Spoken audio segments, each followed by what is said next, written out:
আসসালামু আলাইকুম। আমি খান আফিফা রিনা। নেতৃত্ব প্রকাশন থেকে এবছর আমার প্রকাশিত এই গ্রন্থটি শিশুতোষ গল্প গ্রন্থ টুটুল বুতুল। এখানে টুটুল একটি চরিত্রের নাম, যে খুবই সাহসী, ভয় পায় না, কোনো সময় কোনো ভূত ভয় পায় না এবং সে এক বিরল রোগে আক্রান্ত। তারপর যখন তার বাবা মা তাকে নিয়ে বিদেশে ঘুরতে যেতে চায়, তখন সে দেশকে এতই ভালোবাসে, সে বলে যে আমি দেশকে আগে ঘিরে দেখতে চাই, তারপর ভাবা যাবে বিদেশের কথা। তো টুটুলের যে অভিজ্ঞতাগুলো, সে একটা বাড়িতে যখন বেড়াতে যায় তখন তার একটি ভূতের সঙ্গে পরিচয় হয়, সে তার বন্ধু হয়ে যায় এবং তাদের মজার মজার কিছু কাহিনী বলতে থাকে। তার অসুখও আস্তে আস্তে ভালো হয়ে যায়। এটা নিয়ে আমার এই গল্পগ্রন্থটি, এবং আমি আশা করছি শিশু কিশোর সহ বড় বড় সবারই ভালো লাগে।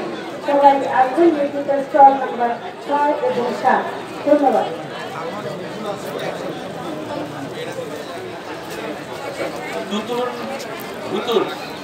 এই গ্রন্থের, এই ছোটদের গল্প গ্রন্থের লেখক খান আফিয়া রুনা।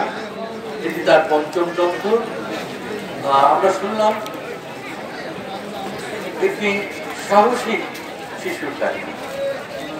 আমরা সাহসী শিশু দেখতে চাই, যারা সত্যকে প্রতিষ্ঠা করবে, অন্ধকারকে। অসংখ্য ধন্যবাদ খান আফিয়া রুনা। আমি এই গ্রন্থে বড় করতে